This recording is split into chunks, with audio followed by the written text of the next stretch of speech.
तो दोस्तों आज की वीडियो में बात करेंगे बैंक ऑफ बड़ौदा के बारे में। बेसिकली कंपनी ने अपने क्वार्टर 4 के नंबर को डिस्क्लोज कर दिया है। तो चलिए देखते हैं क्या है क्वार्टर 4 के नंबर्स के अंदर। लेकिन उससे पहले बता दूं, कंपनी ने इस क्वार्टर में 5.5 रुपये प्रति शेयर के हिसाब से डिविडेंड भी देने का ऐलान किया। तो याद रखिएगा, कंपनी की ओर से 5.5 रुपये का डिविडेंड भी दिया गया है इस क्वार्टर में। चलिए डाटा बेसिकली लाख्स में दिया हुआ, मैं आपको क्रोर्स में कन्वर्ट करके समझाता हूँ क्या हुआ है। पिछले क्वार्टर की बात करें तो पिछले क्वार्टर में कंपनी का टोटल इनकम 30,352 करोड़ के आसपास था। पिछले साल मात्र 22,470 करोड़, जो कि इस क्वार्टर में देखें तो बढ़ के 32,528 करोड़ के आसपास है। तो साल दर साल देखें तो साल दर साल कंपनी के रेवेन्यू के अंदर ऑलमोस्ट बोल सकते हैं आप 45% के आसपास की तेजी आपको देखने को मिल रही है। वहीं अगर क्वार्टर जाते हैं तो क्वार्टर कंपनी के रेवेन्यू के अंदर ऑलमोस्ट 6% के आसपास की तेजी आपको देखने को मिल रही है। तो क्वार्टर साल दर साल कंपनी का जो रेवेन्यू है वो आपको बढ़ता हुआ देखने को मिला है। चलिए कंपनी का नेट इंटरेस्ट इनकम देख लेते हैं, जहाँ से कंपनी का मेजॉरिटी पार्ट रेवेन्यू के तौर पर जनरेट होता है। पिछले क्वार्टर में 24,733 करोड़ आए थे, पिछले साल 19,097 करोड़, जबकि इस क्वार्टर में कंपनी को 27,077 करोड़ के आसपास आए। तो क्वार्टर 10% और साल दर साल वही आपको मैंने क्या बताया 40% के आसपास की तेजी है। चलिए कंपनी के टोटल एक्सपेंस देख लेते हैं। एक्सपेंस क्या हुआ है, पिछले क्वार्टर में 20,633 करोड़ खर्च किए थे, पिछले साल 16,145 करोड़, जबकि इस क्वार्टर में कंपनी खर्चे 23,273 करोड़ के आसपास है।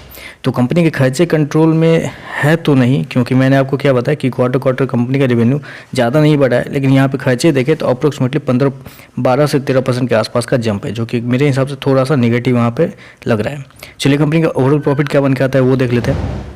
पिछले क्वार्टर की बात करें, पिछले क्वार्टर में कंपनी का नेट प्रॉफिट 430 करोड़ के आसपास था, पिछले साल 203 करोड़ का प्रॉफिट, जबकि इस क्वार्टर में कंपनी का प्रॉफिट 525 करोड़ के आसपास है। तो साल दर साल कंपनी का प्रॉफिट 2.5 गुना बढ़ चुका है। जबकि क्वार्टर जाते हैं तो क्वार्टर कंपनी का प्रॉफिट के अंदर अप्रोक्सीमेटली आप बोल सकते हैं 22% के आसपास की तेजी है।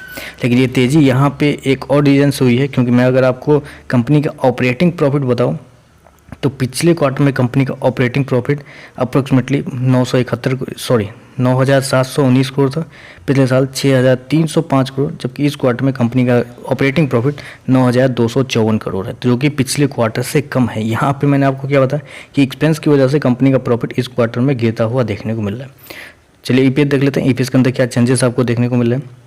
पिछले क्वार्टर की बात करें तो पिछले क्वार्टर में कंपनी के ईपीएस 8.33, पिछले साल 3.93, अभी देखें तो 10 रुपये के आसपास है।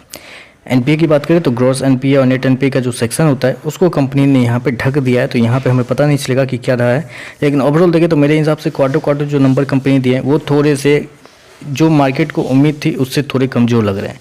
बाकी देखते हैं मार्केट कैसे रेट करता है, लेकिन मेरे हिसाब से नंबर थोड़े से कमज़ोर क्वार्टर साल दर साल तो बेहतर है, लेकिन क्वार्टर थोड़े से कमज़ोर देखने को मिल रहे हैं।